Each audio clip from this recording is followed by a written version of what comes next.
Talked about big win the other night, and That's what we talked about Nate Oates last night. Yep. you're just gonna start off with that, huh? I didn't know that was going to Just a come note. Anyway,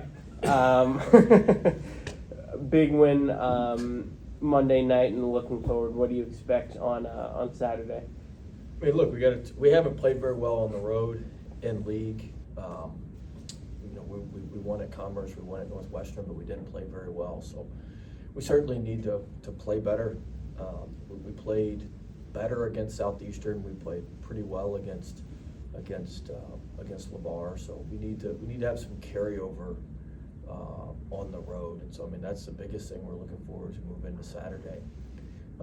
Incarnate Word is going to be well rested. They didn't play Monday. Their game with Commerce got pushed back because of weather or whatever other circumstances. And so, we've got we're going to get a well rested, ready to go team. Coach Ironman's I've known Coach a long time since he was at La Lumiere and even a little bit before that. So.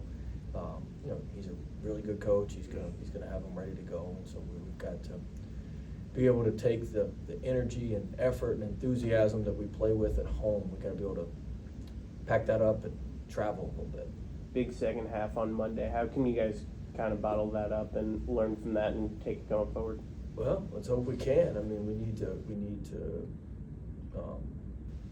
take the right lessons from it. We're going to watch the film this afternoon, and so we need to take the right lessons from it and make sure that we apply those as we move forward. Our pace on offense was better. Our aggression on defense was better, and so we need to make sure that we're doing that more consistently. And we haven't been as consistent as we need to be with that right now. What does Saunders do differently, and what does he bring to you guys? And where's the minutes going to come from? Well, I mean, the minutes is going to come from the 200 minutes that we can play everybody. And so, there's 200 minutes, 5 players, 40 minutes each. So, I'm coming there somewhere. Okay, so who loses the minutes? Huh? Who will lose the minutes? Well, nobody's losing minutes necessarily. I mean, look, it's one of those deals where, look, we're adding, a player. Now, look, we've got to see, who plays well, and the guys who play well will play, and the guys who don't play well won't play. And so the guys who prepare the right way in practice and do what I want done in practice. See, part of the issue we've had here is we've been playing with such a thin rotation. I've had to live with some things I wouldn't necessarily live with. I ain't got to live with that stuff anymore. I can do exactly what I want to do. So it's on the guys. It's not on me to find the minutes. It's on them to earn their minutes and to keep their minutes. And if they don't do what we want done, where in the past maybe I've kind of had to work with them a little bit. I don't have to work with anybody now. And that includes Mike. If Mike doesn't play how we want him to play, he ain't gonna play. And so, look, we've been winning, which is good. But I mean, we've had some narrow escapes in terms of just our guard depth.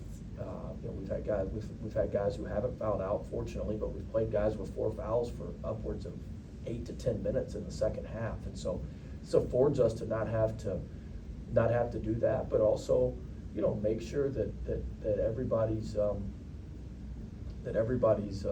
point with everything and everybody's doing what they need to do. I mean, it doesn't. I'll say this: like this is more about the team as a whole than any one position. Omar Cooper's been phenomenal for us. This is not about Omar Cooper is our starting point guard, point blank, period. I mean, he's our starting point guard. He prepares as well as anybody. He's not playing quite up to his capabilities right now, but I trust him. I trust his work. I trust what he does. And he's our starting point guard. But this gives us depth at the guard position, and it allows us to absorb when JG picks up his 4th foul early in the second half. We can put him in there with 6 minutes left as opposed to 12 minutes left. It's a lot less riskier. So it allows us to absorb all of that. You mentioned a narrow escape a second ago. The biggest one of Any that. other question? Yeah, I think it's coming from over there. Did that answer I'll where get the back to minutes? you. Did that answer where the minutes are going to come from? Somewhat. It's not a tit for tat. That's what you want. We're gonna take 5 from this guy and 5 from this guy. That's not how it works. All right, then go with what other options does he give you? Because it did seem to, he brings different things. He can get to the basket, it looks like a little better in finish than maybe Omar, but it also opens up the fact that you don't have to play Shahadi as your number 2 point man. Yeah, it opens up guys to play more natural positions. It's not necessarily a hot egg. It's more, we don't have to bring JG over at point all the time, which is where he's not, I mean, he did a heck of a job for us and played some point at UMass as well when he was there, but, you know, that's not his natural position. It just helps us in a lot of ways. I mean, Garcia, stuff that, you know, the average person doesn't understand. Garcia has been learning 3 positions. I mean, he has to learn all the stuff from the 1, 2, and the 3. And that's a lot of stuff. It's a lot of stuff. It's a lot of stuff on a scouting report. It's just a lot of plays. That's a lot of things. And so, you know, it allows him to focus in on, narrow his focus a little bit more. And when somebody has a narrow focus, they play better. Thus, Garcia's playing better. It's not surprise why all that's happening. What did you comment see? on the fact that I said Shahadi's name right? Well, that's a plus. That's a plus. I mean, I'm kind of expecting now. We are in the middle of January. I'd hope that, you know, you could pronounce his name right. Does he know? I'm gonna miss you tonight at the Pokecast. Who's on tonight? Hill and somebody from beach volleyball. No. Oh. No, it is. Oh, that's, Gabby. Oh, tennis. oh, that's better than, I have no beach volleyball. They opened up their season. Gotcha. You should listen anyway. Huh? You should listen. I'll be anyway. recruited. You should still listen. You can always go back and listen. It's on YouTube. I'll get right on that. Maybe on the ride to San Antonio, that's what I'll do to entertain myself. Travis, you got a question? You mentioned Mike missed a couple shots on Monday You guys night. lost your safety today too, by the way. Is this you're just taking shots at the two of us? This is a rough day. We're taking shots from everyone else. I don't need it from you two. Okay. The welfare check on last week was enough for me. From you, but I texted a welfare check the day Saban retired. like 2 hours after Saban retires, I get a text from him and everyone else that has my number saying just doing a welfare check. That was fun. I just But, wanted to make sure. Yeah, I was doing all right. Thanks. But Good. Just thinking of it. back to your basketball team. Thanks. I like to focus on it. Not the school I went to. What did you see out of Mike on Monday night? I mean, look, I mean, he hasn't played in a while either. I mean, he hasn't played since late last year. But he, you know, he's got great speed. I'll give him this, you know, he was trying to do what I asked him to do, to your point, Jim.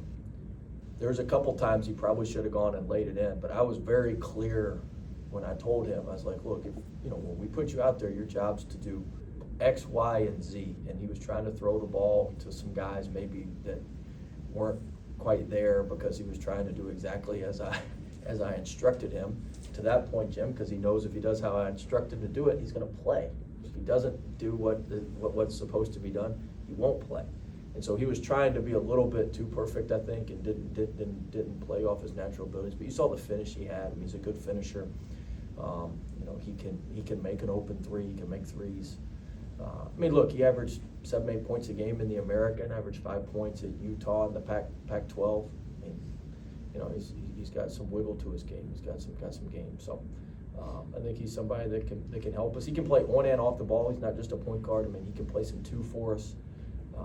You know, one thing after I've only been in the league for 4 games now, but I mean, if you got a guard that can kind of get downhill and get to the rim, that's a pretty valuable asset in the Southland Conference, and I think he's fully capable of doing that, just like Omar is. Not necessarily his minutes, but or on the bench, off the bench, whatever it is. But what do you expect his role to be going forward with you guys? Right.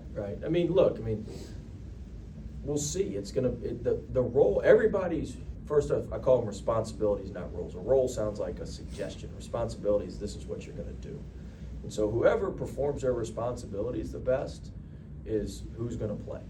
And so it's on him and each player to do what they're supposed to do. And the more you do what you're supposed to do, the more you play. I tell them all the time, there's two positions, on the court and on the bench. And so, that's it. And so if you want to be on the court, you're going to perform your responsibilities as you're directed and as you're supposed to. And if you want to be on the bench, then you won't. And so it's really up to Mike. It's up to every kid. We're talking about Mike specifically, but it's up to every kid to do, what they're supposed to do to help our team and to help our team win. And if you do that, you'll play. And if you don't, you won't. What's been the difference over the last 2 games for Javon Garcia? He's played much better. I think he's just feeling more comfortable. I think what I said earlier, just not having to worry so much about a bunch of different, he's got a clear head. He doesn't have to worry about, all these different positions and all this different stuff. I mean, playing point guard's not easy. I mean, there's a lot of, you're the quarterback of the team out there, and I'm notoriously very challenging on my point guards because, it's on us two to get everything right. And there's extra film sessions, there's extra scouting detail, there's just a lot of extra things to go into to be in the starting point guard or a point guard period. And that's one reason I love Omar, is he embraces all that. And he was watching the UIW Corpus game on ESPN Plus last night and texted me about it, so the replay. And so like there's a lot that goes into it, and I think it's been able to free JG's mind to just get out there and play. We got to get him to stop fouling. He's been in foul trouble at Michigan. He's been in foul trouble almost every game. So he picks up just some poor reach-in fouls that are certainly preventable. But he's a really good player. He played really well in our scrimmages early in the year, and we just need him to catch back and get back to his to what he was doing earlier in the year. He's starting to do that now, and he's shooting the ball well. What did you see from Felder the other night? He gave him a lot of minutes because of the Cullum foul trouble and that. But he seemed to find kind of his offensive game a little bit more. Well, I mean, he was 6 of 6 from the free throw line, which was good, and then he finished a couple around the rim. Look, I mean, the big, and he was able to sit down and guard and stay in front of their guards when we were switching. So, I think the longer he's with us, the more he plays, just the more comfortable he's going to get, the more, the more at ease he is playing. I think he was, anxious early on, trying to make up for lost time, and you just gotta calm down, and it's gonna come. Over time, your natural ability, the way he prepares, the type of person he is, all that stuff comes out in a good way. And so it just takes some time, and it's everybody wants it to happen immediately, including the player. But it takes a little bit of time, and it's taken him some time, and hopefully this is a jump off point for him where he can just keep moving forward and kind of springs him forward here to a strong finish to the season. What have you seen from him for where he was a year ago? Obviously, kind of out of basketball, in and out. Not sure about his future now. Yeah, man. I think he's in a great place. I think he's in a really, really good frame of mind. His mom and dad and sister were here this weekend, and they were obviously very excited to see him. He's doing well. He's doing what he enjoys, which is playing basketball. He's around a good group of guys. He's got a great personality. He's a fun kid. He's fun to be around.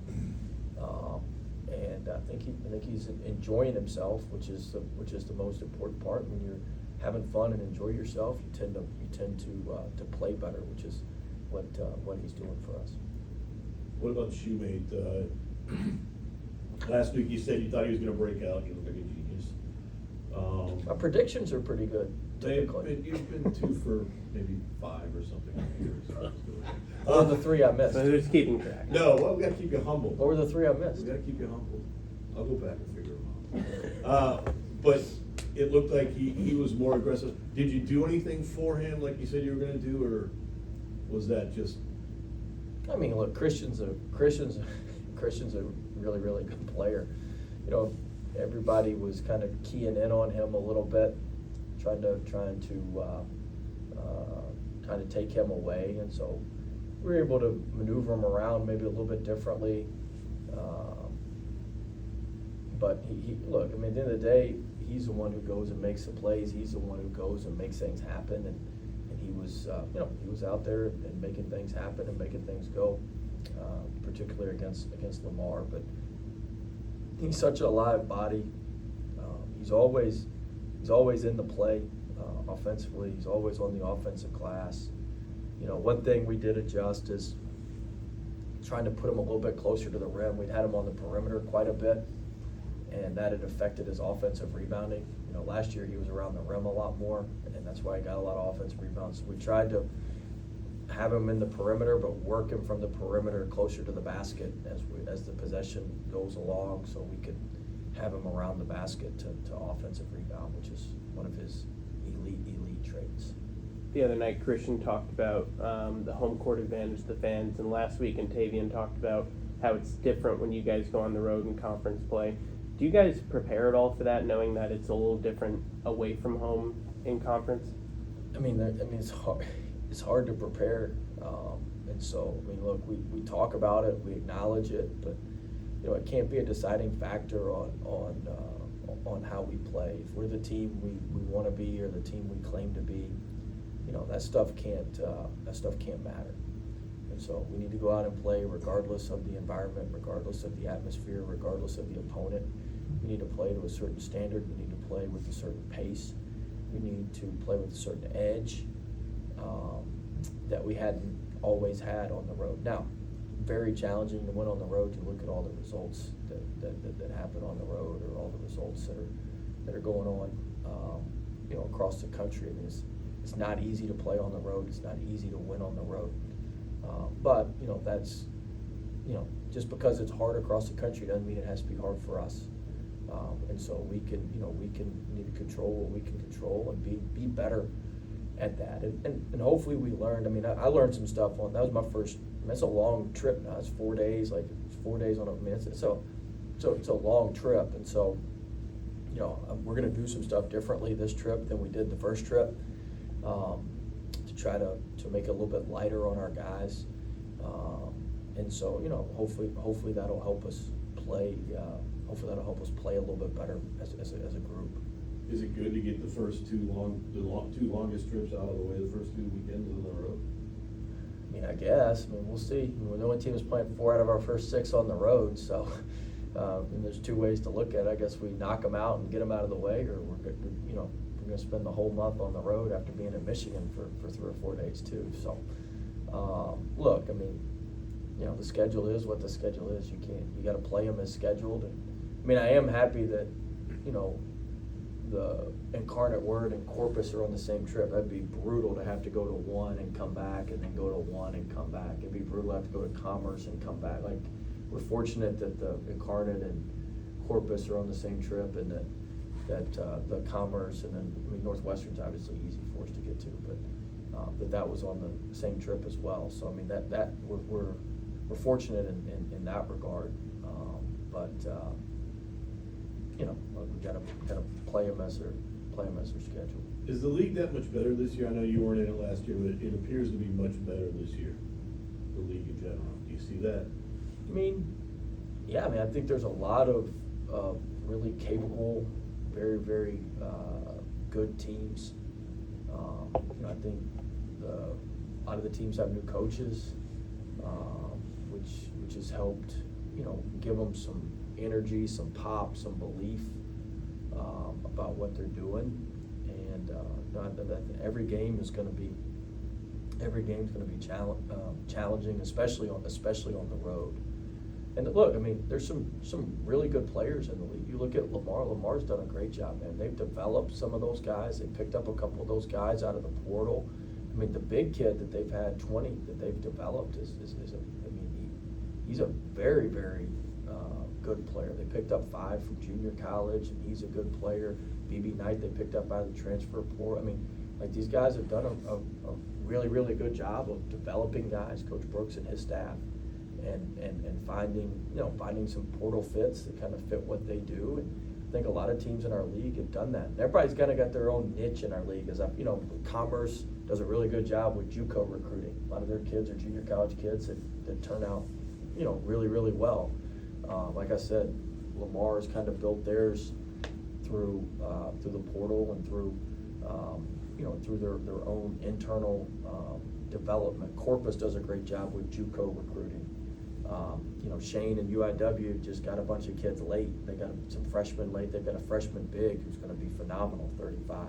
Freshman big from Texas who's good. And then he went to Chicago and got a bunch of kids that he knew from Chicago from his time at DePaul and La Lumiere and those places. So, I mean, everybody's kind of got their niches and recruits to those. I mean, you look at Southeastern, those guys have been there a long time and have come through the program and developed through the program. And so, you know, there's a lot of different ways to do it. And I think everybody knows their school's strengths and tries to play to their school's strengths. I think that's allowed them to build good rosters. Next time we see you is going to be after, so I don't want to look past Saturday, but Monday, playing the reigning conference champions. If I'm not mistaken, it's on ESPNU. You've talked a lot about trying to get more eyes onto the Southland Conference and McNeese basketball. What does having a game nationally broadcast do for you guys? It's good. I mean, they're having a blue out. We're going to be in our white uniforms. They're having a blue out, and I mean, look. I mean, they've won the league the last 2 years. I mean, if you're going to, you know, compete at the top of the league, at least recently, you got to play through Corpus. I mean, shoot, we hadn't beaten them since like 18 times, I think. lost to them 18 straight times, home and away. I mean, we haven't beaten them in forever. So I mean, it's going to be a challenging game. It'll be a great environment. I'm sure they'll have great crowd, great students, great student section. So it'll be a very, very challenging road game for us for sure. Anything else? I'll get that number exactly for you out here in a second, so you have it. Okay. What number? I think it's 18 in a row, but I wanna make sure before. It's a lot. I think Yeah. 2011-12 was the last time we beat them. Yeah. We haven't beaten them in over 10 years. Assuming this will be edited out, I need